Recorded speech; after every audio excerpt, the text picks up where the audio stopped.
Museum merupakan cerminan kepribadian bangsa sebagai bentuk ketahanan nasional yang menunjukkan wawasan Nusantara yang kita miliki. Untuk merekonstruksi peristiwa pada masa lalu, ada banyak cara yang dapat dilakukan. Salah satunya dengan cara memanfaatkan pembelajaran melalui museum. Museum juga sebagai salah satu pusat informasi dan budaya yang selalu dituntut untuk meningkatkan kreativitas dalam menyebarluaskan informasi. Hal tersebut dapat dilakukan melalui berbagai kegiatan dengan memanfaatkan berbagai media yang ada, salah satunya melalui kegiatan belajar bersama di museum. Belajar bersama di museum merupakan suatu kegiatan pewarisan nilai-nilai budaya bangsa kepada generasi muda, agar para generasi muda dapat menjadi seorang warga negara yang baik dan menjunjung tinggi nilai-nilai budaya bangsa. Kegiatan belajar bersama di Museum Penataran ini merupakan salah satu bentuk kegiatan promosi dan publikasi edukatif kultural tentang keberadaan museum. Belajar bersama di museum rutin diselenggarakan oleh pemerintah Kabupaten Blitar melalui Dinas Kebudayaan dan Pariwisata Kabupaten Blitar. Belajar bersama di museum merupakan agenda tahunan yang diadakan di Museum Penataran. Pada tahun 2024 ini, belajar bersama di Museum Penataran melibatkan siswa-siswi dari 12 SMP MTS di Kabupaten Blitar.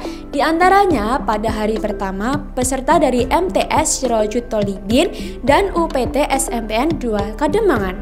Di hari kedua diikuti peserta dari MTS Sunan Gunung Jati dan UPT SMPN 1 Selopuro.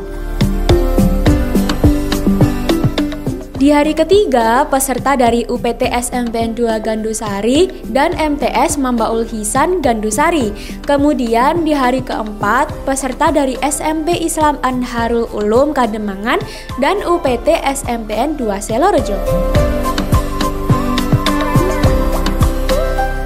Pada hari kelima, peserta dari UPT SMPN 1 Serengat dan SMP IT Badurrahman Serengat. Dan di hari keenam, peserta dari MTS Darussalam Kademangan dan UPT SMPN 1 Kesamben. Kegiatan ini berlangsung selama 6 hari, yakni dari tanggal 4 hingga 9 Maret 2024. Kegiatan pada hari pertama dibuka oleh Kepala Dinas Kebudayaan dan Pariwisata Kabupaten Blitar, Bapak Suhendro. Pada sambutannya, Kepala Dinas menyampaikan banyak hal yang bisa diperoleh dari sejarah. Banyak hal yang dapat dipelajari dari sejarah, terutama Blitar. Banyak tokoh-tokoh nasional dari Blitar seperti Supriyadi dan banyak peninggalan sejarah di Blitar seperti Candi Penataran. Dari Candi Penataran banyak hal yang bisa kita pelajari, salah satunya dari relief candi. Para peserta sangat antusias mengikuti pemateri dengan semangat menjawab dan bertanya tentang materi-materi yang disampaikan narasumber. Pada sesi pertama, para peserta mendapatkan materi di dalam ruangan. Selanjutnya, para peserta mempelajari langsung masuk ke dalam Museum Penataran.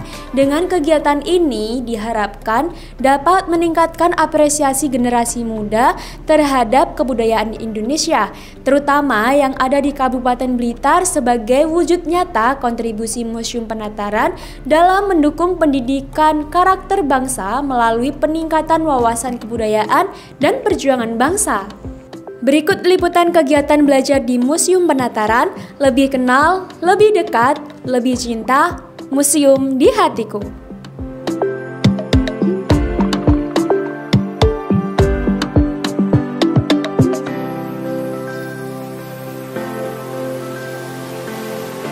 Menyanyikan lagu kebangsaan Indonesia Raya. Hadirin dimohon berdiri.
Hadirin disilahkan duduk kembali. Assalamualaikum warahmatullahi wabarakatuh. Selamat pagi, salam sejahtera untuk kita semua. Yang terhormat Bapak Kepala Dinas Kebudayaan Pariwisata Kabupaten Blitar, Bapak Suhendro Winarso, SSTP MSI. Yang kami hormati Bapak Sekretaris Dinas, yang kami hormati Bapak Kabid Kebudayaan, Bapak D. Ainur Rafiq STMSI, yang kami hormati narasumber Ibu Endang, Ibu Nindi, dan juga Bapak Eko yang juga hadir di tengah-tengah kita, yang kami hormati Bapak Ibu Guru dari SMP Negeri 2 Kademangan dan juga Bapak Ibu Guru dari MTS Sirajut Tolibin Sutojayan serta anak-anak peserta belajar bersama di Museum Penataran pagi hari ini.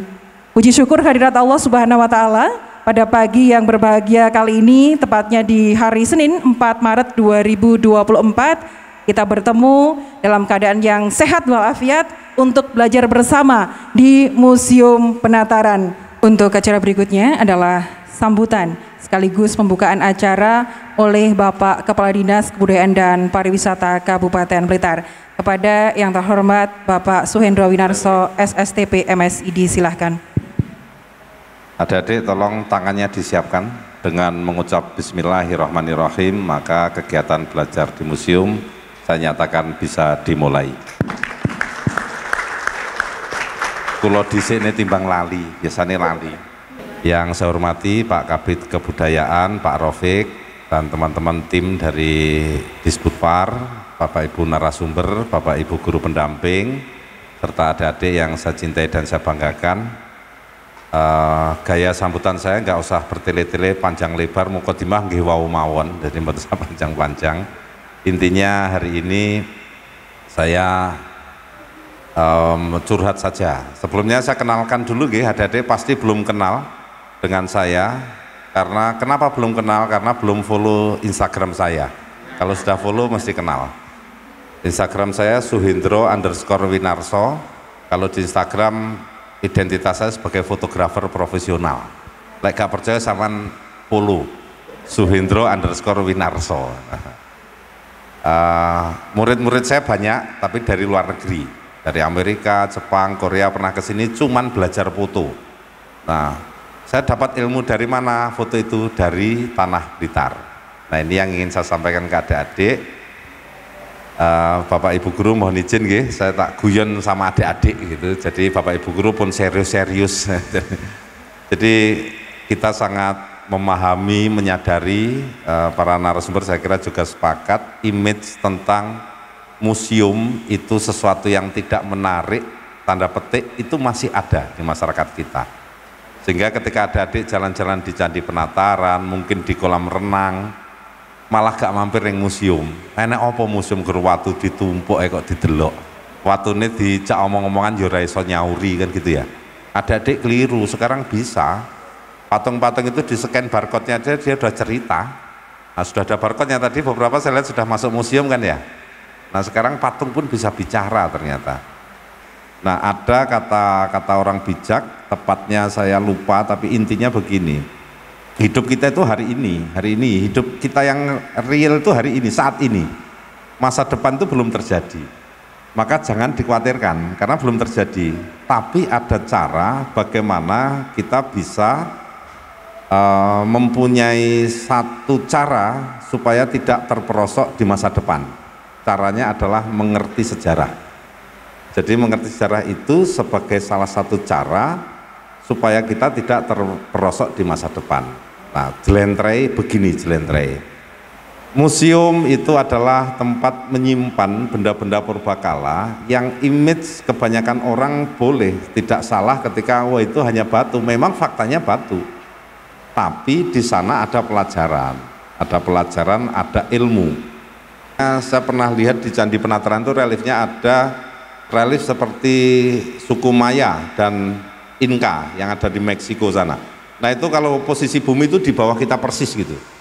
Kalau ditembus ke bawah itu ketemunya di sana gitu ya.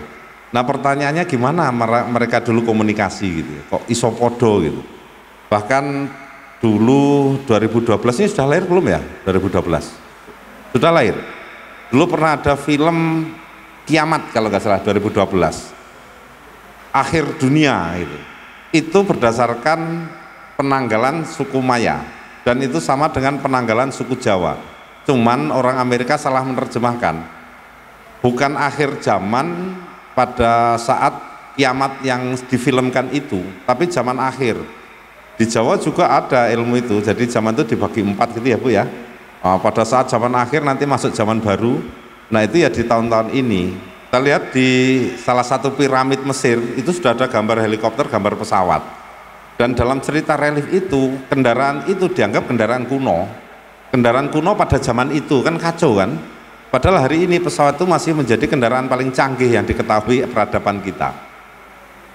Di Mesir, di reliefnya dikatakan pada zaman itu malah sebelum Masehi itu sudah kuno. Lah kita ini berarti purba banget gitu ya. Teknologi dulu ternyata lebih hebat.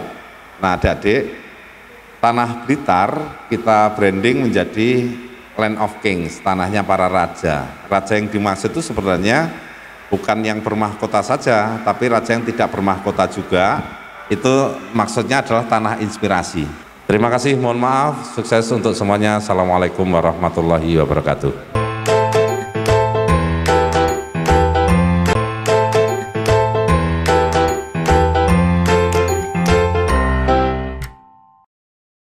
Oke, yang pertama yang akan memberikan materi adalah Bapak Eko Bastiawan MA, peneliti di IFEO. Nanti perkenalan lebih lanjut langsung saya serahkan sepenuhnya ke Bapak Eko Bastiawan. Kepada Pak Eko, disilahkan. Benda cagar budaya.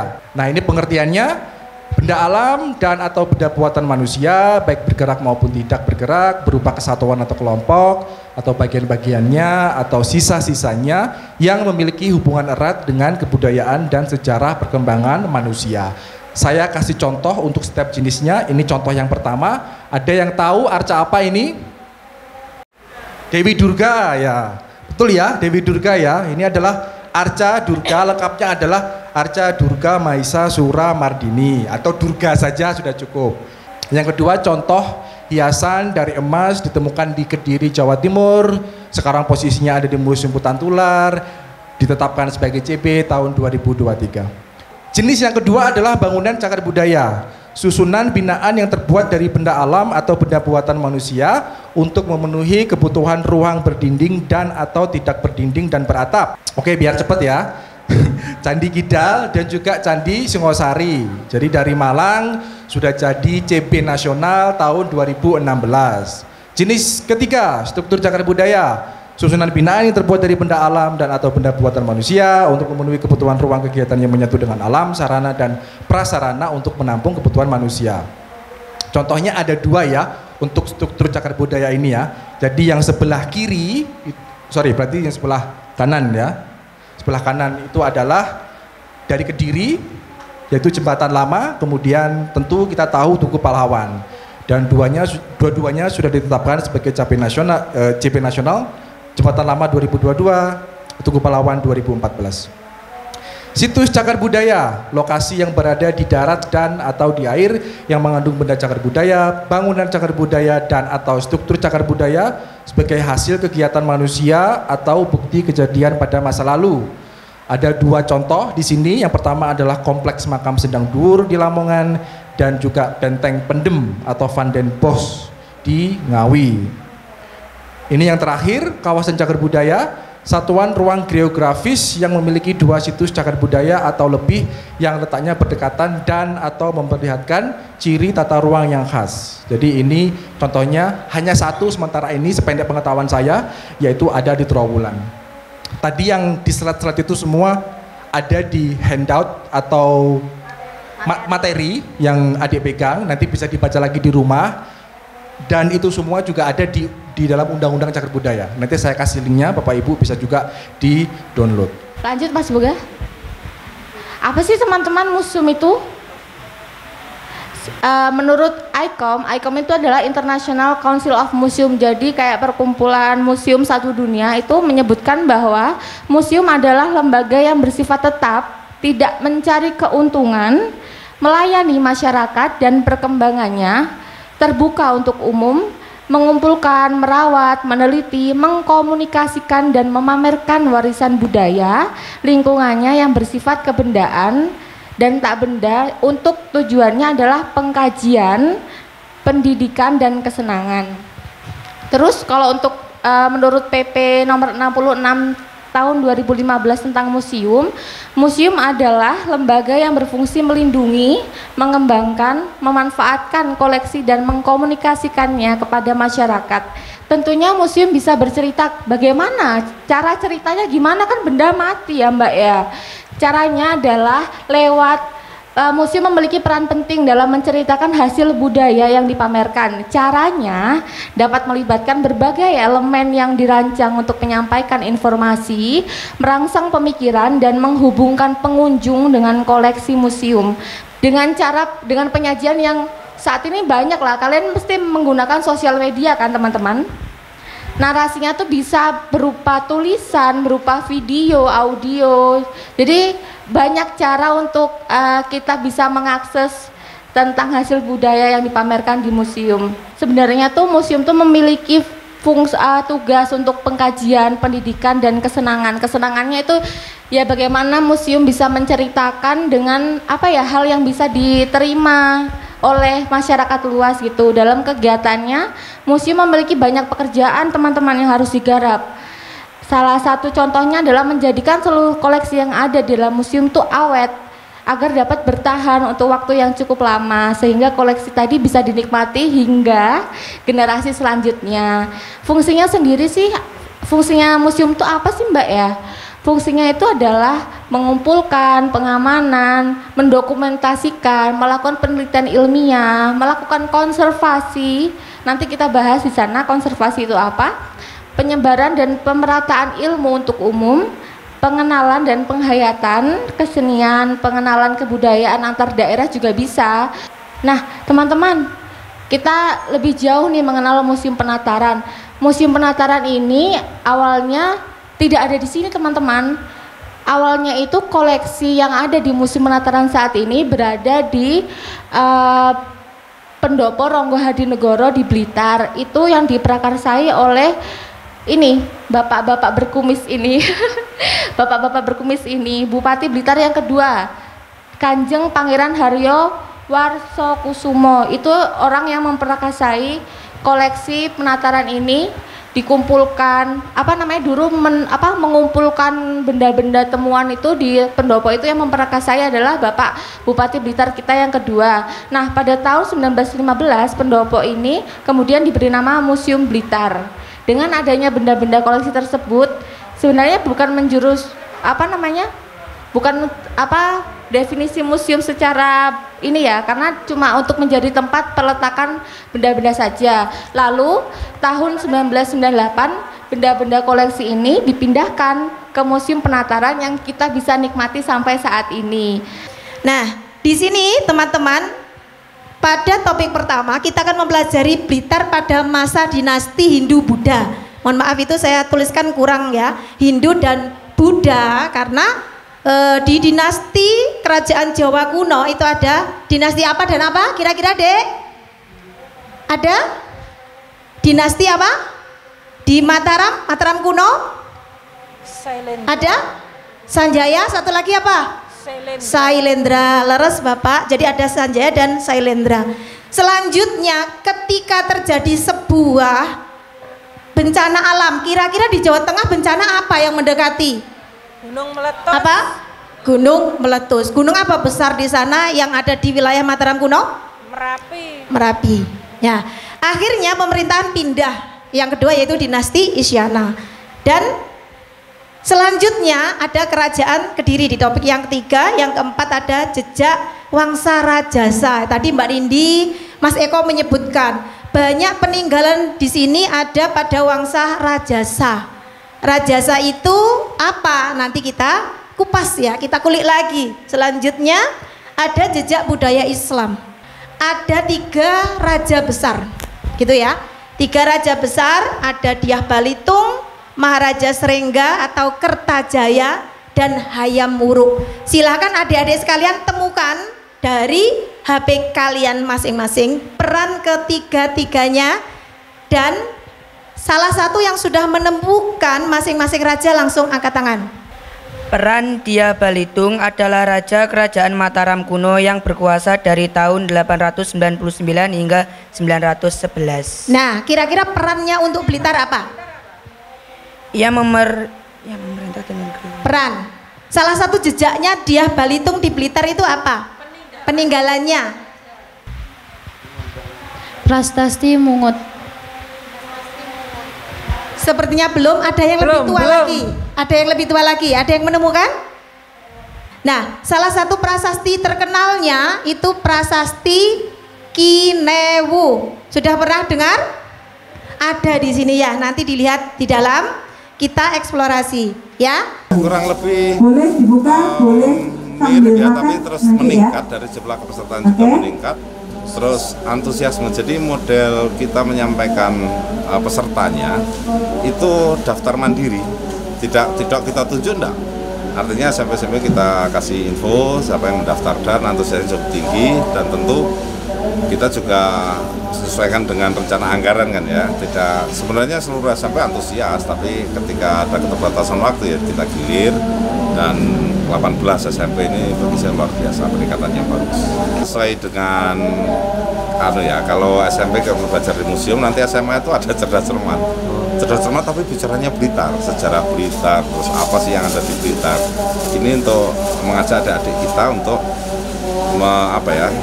mendalami dan menemukan mutiara-mutiara itu.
Assalamualaikum warahmatullahi wabarakatuh.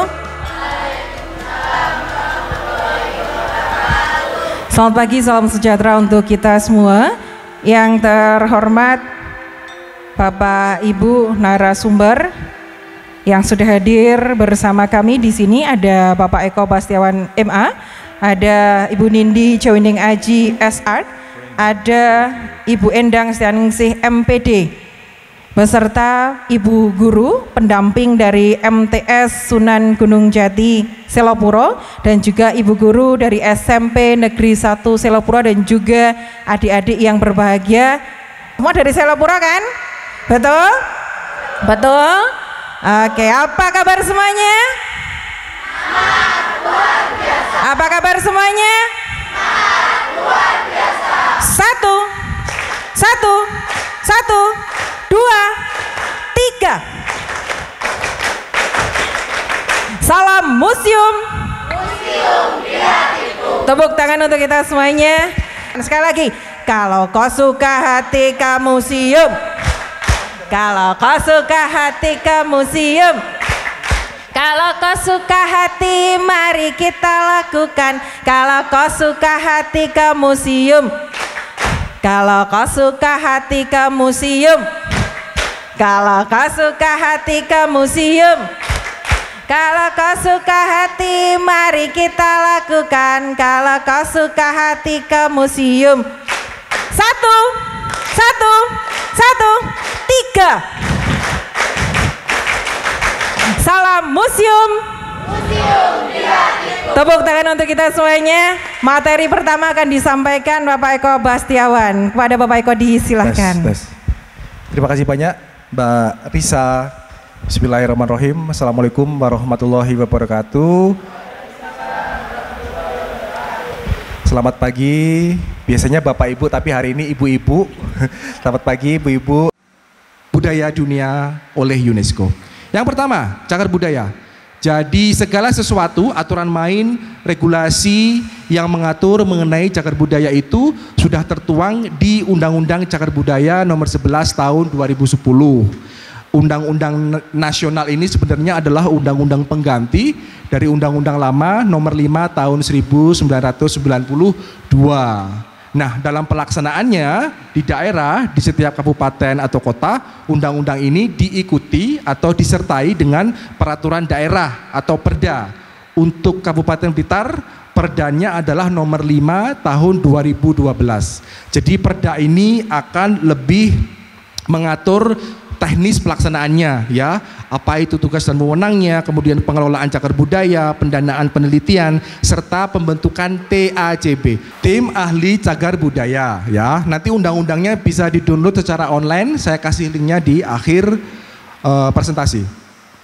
Definisi dari cagar budaya, ini penting ya adik-adik semuanya. Jadi cagar budaya adalah warisan budaya bersifat kebendaan berupa benda cagar budaya, bangunan cagar budaya, struktur cagar budaya, situs cagar budaya, dan kawasan cagar budaya di darat dan atau di air yang perlu dilestarikan keberadaannya karena memiliki nilai penting bagi sejarah, ilmu pengetahuan, pendidikan, agama, dan atau kebudayaan melalui proses penetapan. Jadi jenisnya ada 5, ada benda, bangunan, struktur, situs, dan kawasan. Dan bisa atau boleh disebut sebagai cagar budaya apabila telah melalui proses penetapan. Kalau belum ditetapkan berarti disebut apa kira-kira? Objek diduga cagar budaya.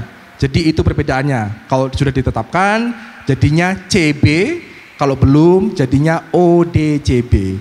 Jadi ada 5 jenis cagar budaya, kita akan bahas satu persatu beserta contohnya.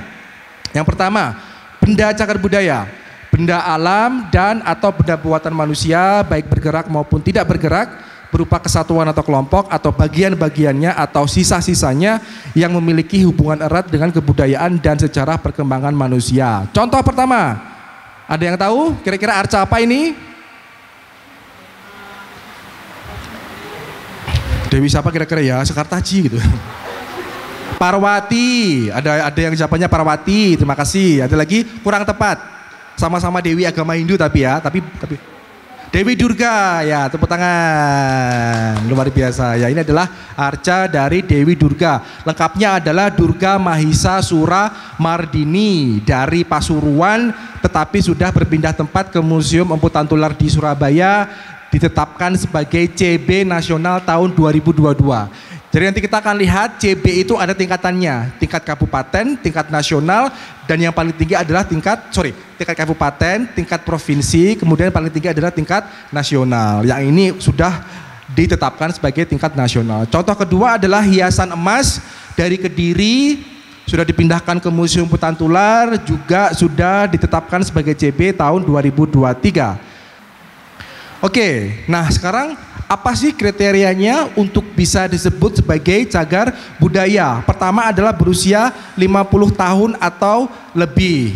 Jadi kalau ibu-ibu, adik-adik semua punya benda yang sekiranya usianya lebih dari 50 tahun, itu sudah bisa berpotensi sebagai cagar budaya. Mungkin punya apa itu amben, amben, ranjang, lemari yang usianya lebih dari 50 tahun itu berpotensi ya, berpotensi saja. Harus diikuti oleh syarat-syarat yang lain gitu. Misalkan yang kedua, mewakili masa gaya paling singkat berusia 50 tahun. Jadi gaya itu mungkin sebagai contoh yang paling gampang adalah gaya pengarcaan. Jadi kalau kita lihat arca, itu kan ada klasifikasi arca model Singosari, arca model Majapahit dan lain sebagainya. Nah, barang tersebut harus bisa merepresentasikan gaya-gaya tersebut ya, baru bisa berpotensi menjadi kriteria cagar budaya.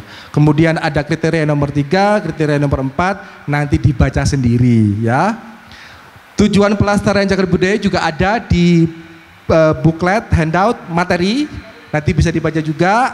Dan karena sudah diatur oleh undang-undang, sehingga para perusak, penadah, pencuri pasti akan dikenai hukuman ya, baik hukuman pidana yaitu penjara dan juga hukuman denda berupa uang, tergantung dari tingkat kejahatannya.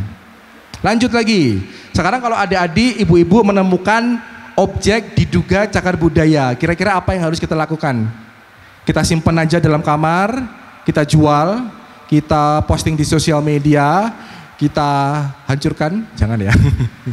Kira-kira diapain ya Bu? Adik-adik? Hah? Dimuseumkan. Wah, luar biasa. Dimuseumkan. Ada lagi kira-kira? Yang pertama tentu harus kita pastikan bahwa benda tersebut kira-kira memang objek diduga cagar budaya. Jadi sesuai dengan kriteria yang tadi ya, berusia 50 tahun gitu. Jadi harus dipastikan dulu gitu. Setelah itu baru diamankan. Karena kadang-kadang kan kalau di pinggir jalan atau di dekat sungai cukup rawan, jadi mungkin bisa diamankan kemudian dilaporkan. Jadi bisa dilaporkan ke pihak-pihak terkait, atau kalau susah bisa lapor ke orang tua, bisa lapor ke RT RW, bisa lapor ke Bapak Ibu guru misalkan ya.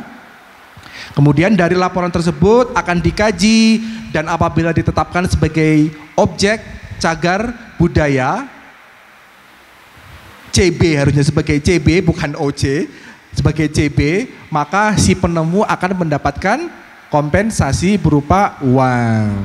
Begitu ya. Kemudian sekarang alur penetapan. Jadi tadi yang paling pertama tadi saya menunjukkan sebuah arca, yaitu arca Durga. Ini juga arca Durga, tapi arca yang berbeda. Yang ini ada di Museum Penataran. Nanti bisa dilihat ya. Nah, arca ini belum menjadi cagar budaya karena belum ditetapkan. Jadi masih objek diduga cagar budaya. Dan ini adalah alur penetapannya. Jadi pertama kita daftarkan dulu, kemudian nanti akan dikaji atau diteliti oleh TACB. Jadi tim ahli cagar budaya.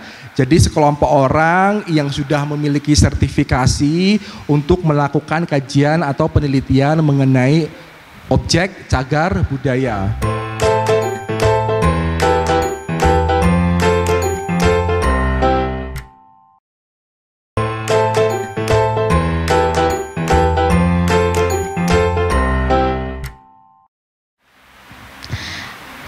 Kurang lebih ya teman-teman, saya menjelaskan secara garis besar tuh sebenarnya arkeologi itu sebuah bidang ilmu yang mempelajari kehidupan manusia pada masa lampau melalui tinggalan-tinggalannya, baik berupa artefak, ekofak atau fitur. Jadi bedanya sama sejarah itu kan arkeologi dan sejarah sama, mempelajari masa lalu, tapi untuk arkeologi sendiri lebih ke bendawinya, tinggalannya. Mungkin masa sebelum ada tulisan. Kalau sejarah kan kita belajar tulisan ya Bu ya, lewat teks, narasi dan naskah. Kalau arkeologi sendiri lebih kayak ke budaya tinggalan yang diciptakan oleh manusia masa lampau begitu. Terus kenapa kita harus mempelajari masa lalu teman-teman? Agar kita paham identitas budaya dan akar budaya dan nilai-nilai tradisi yang terkandung dalam bangsa kita. Kenapa lewat arkeologi? Karena mempelajari masa lalu kan membantu kita memahami usul-usul identitas budaya kita. Kenapa lewat arkeologi? Karena arkeologi mempelajari tingkah laku manusia masa lampau melalui perilaku dengan benda tinggalannya begitu. Lanjut Mas Budi. Nah, kurang lebih di sini sebenarnya banyak teman-teman untuk arkeologi sendiri itu banyak lintasnya. Jadi ada arkeologi maritim, ada arkeologi prasejarah, ada arkeologi lingkungan, ada manajemen sumber daya arkeologi teman-teman. Jadi di arkeologi itu nggak tentang belajar cuma tentang tinggalan masa lampau dulu menemukan, tapi juga bagaimana cara kita mengelolanya agar benda tersebut awet, lestari, nilainya bisa tersampaikan kepada masyarakat secara luas. Jadi tugas arkeologi sendiri banyak. Tugasnya melibatkan studi, penelitian, penggalian untuk memahami sejarah manusia melalui benda-benda dan artefak yang ditemukan. Ini namanya tahu nggak ini kegiatan apa teman-teman? Menggali apa? Ya, ini namanya ekskavasi teman-teman. Ekskavasi itu lebih kayak merujuk ke salah satu proses penggalian atau penggalian secara sistematis. Jadi setiap langkah yang dilakukan itu ada prosesnya dan dicatat teman-teman. Karena kan kurang lebih itu ekskavasi sebenarnya merusak teman-teman. Merusak data. Jadi untuk proses dari awal sampai akhir penemuan itu harus dicatat. Karena kan kita membuka data kan, jadi dari awal difoto, diukur, semuanya detail teman-teman. Ini namanya ekskavasi. Nah, mungkin ada pertanyaan dulu nggak tentang arkeolog? Ada nggak teman-teman? Ngapain aja sih mbak arkeolog mbak? Kayak gitu. Belum ada ya? Nanti kalau misalkan ada pertanyaan bisa langsung ditanyakan. Nah, tugasnya museum sendiri itu adalah menjadikan seluruh koleksi yang ada dalam museum itu awet, agar dapat bertahan dalam waktu yang lama sehingga koleksi tadi bisa dinikmati oleh generasi selanjutnya. Nanti kita bahas setelah ini adalah tentang konservasi ya Bu ya. Konservasi itu untuk melindungi museum. Nah, fungsinya sendiri menurut ICOM itu banyak teman-teman, ada 9 fungsi museum. Nanti dibaca sendiri ya di handoutnya ada, di materinya ada. Museum Penataran mempunyai visi terwujudnya museum penataran yang representatif dalam upaya pelestarian dan mengkomunikasikan nilai sejarah dan warisan budaya kepada bangsa dan masyarakat. Jadi visi museum ini adalah mengkomunikasikan apa aja yang ada di koleksi yang ada di Museum Penataran, gimana caranya mengkomunikasikan agar pengunjung itu juga paham gitu loh nilai yang terkandung dalam koleksi museum begitu. Jayabaya, dari mana Jayabaya kira-kira adik-adik? Bu? Dari kerajaan? Oh itu kakak ya? Kak? Kerajaan Kediri. Oke, pinter, tepuk tangan dong. Nah ini ya, ini adik-adik keren loh ya. Tahu dari mana? Apanya yang adik paling terkenal? Hubungannya Jayabaya dengan Indonesia masa kini. Apanya? Ramalan. Nah itu betul sekali. Kebanyakan ramal siapa Jayabaya itu? Tentang kota Kediri. Ada juga tentang Presiden Republik Indonesia. Digandeng-gandengkan atau apa, yang penting Raja Jayabaya ini masyhur karena ramalannya yang melegenda. Dari masa ke masa, dari kerajaan Kediri. Keren loh ya. Oke baik. Nah ini dek ternyata ya, raja terkemukanya yang paling berpengaruh itu ada 3 ya. Jadi yang pertama itu Dyah Balitung, berasal dari dinasti Sanjaya, kerajaan Medang Kamulan. Tadi ada yang menjawab itu atau belum? Belum. Nah mengapa Dyah Balitung ini terkenal? Salah satu landasan sejarah sehingga wilayah atau kabupaten yang kita tempati ini bernama Blitar itu karena penemuan salah satu prasasti. Kalau prasasti, adik-adik pernah punya buku harian enggak?